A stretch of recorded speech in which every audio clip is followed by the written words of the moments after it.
What's up, folks? This is your boy Big Major Fan 9 coming to you with another video game review.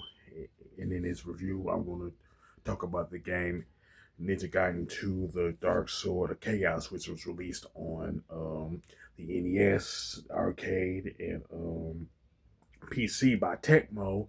And this game is the sequel to Ninja Gaiden on the NES and everything. Now, the plot of the game is that Ashtar, who found out about the defeat of Chiquito from the first game a year prior to the events of the second game, decided that he wanted to take over the world by using a sword called the Dark Sword of Chaos, and a U.S. Army agent named Robert Sturgeon hired Ryu to essentially stop Ashtar from fulfilling his plan and stuff. And essentially, this game has like 7 stages in it that are divided up into sections. Some may have like two, some have like maybe three or four, or something like that. But all of the stages ends with a boss battle and stuff like that and everything. Now, like some of the sub weapons that were used in the first game are pretty much came back, like the ninja star, the boomerang style ninja star, the fire wheel, stuff like that. But the only one that didn't return essentially was the jump and slash, which in my opinion was the best sub weapon from the first game. And they give you a couple of more sub weapons, which are the fire Nepo and the fire doubles and everything. But the main problem is that you only can max out at 40 Nepos and stuff like that. Now, you typically fight new enemies and bosses in Ninja Gaiden 2, but for some reason the bosses that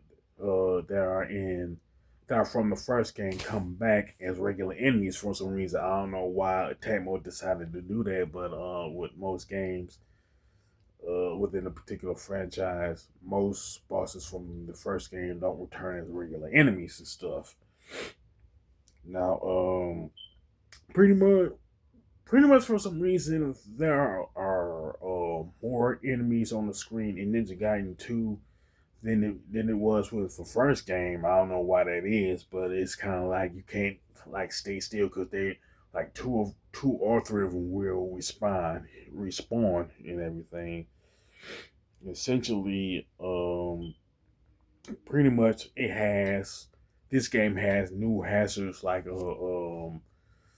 wind and stuff like that, you know what I'm saying, which makes Ninja Gaiden 2 harder than the first game, you know what I'm saying.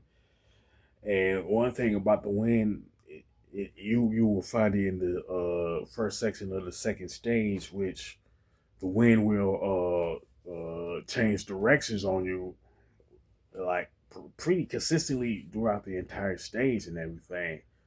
And what it forces you to do is make you make jumps in the same direction of the wind. You know what I'm saying? Because if you try to jump one way and the wind is blowing out opposite way, you can easily fall to your death. You know what I'm saying? So like I said, it makes the game like harder than it need to be by it, because of the fact these new hazards were implemented and stuff. And another thing, like I said earlier, you're only limited to 40 Nepos in the game, so that means you can't use your sub weapons as much as you did when you played the first Ninja Gaiden game on the NES and stuff. So that's a bit of a headache and stuff. Now, I will say that the graphics and design of Ninja Gaiden 2 are pretty good with some nice color palettes and stuff. And plus, the controls and gameplay are pretty good too, and everything. But like I said, it's kind of hampered by the 40 Nepos limit and stuff like that. So you can't use their sub weapons a lot. You know what I'm saying? The only time you can use it really is against one of the bosses. You know what I'm saying? if you happen to have the right weapon and stuff. Now the soundtrack and the sound effects and stuff are pretty good. I would say that the soundtrack is pretty much the best part of Ninja Gaiden 2 and everything.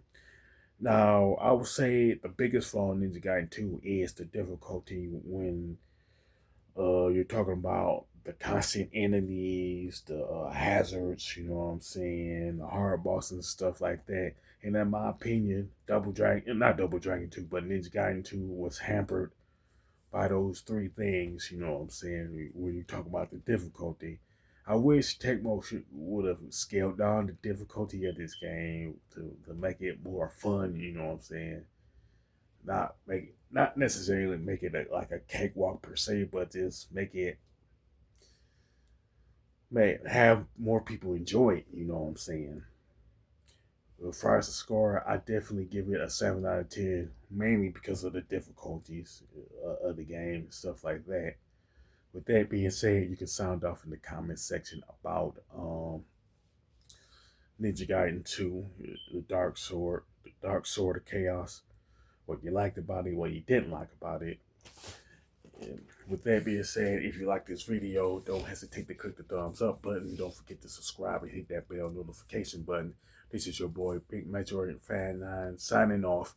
Plus, I will be downloading this video to Rumble and YouTube. But with Rumble, it will be under the name Metroid Fan 8 instead of Fan 9. But under my YouTube channel, it's still Metroid Fan 9. I'll see you on the next one.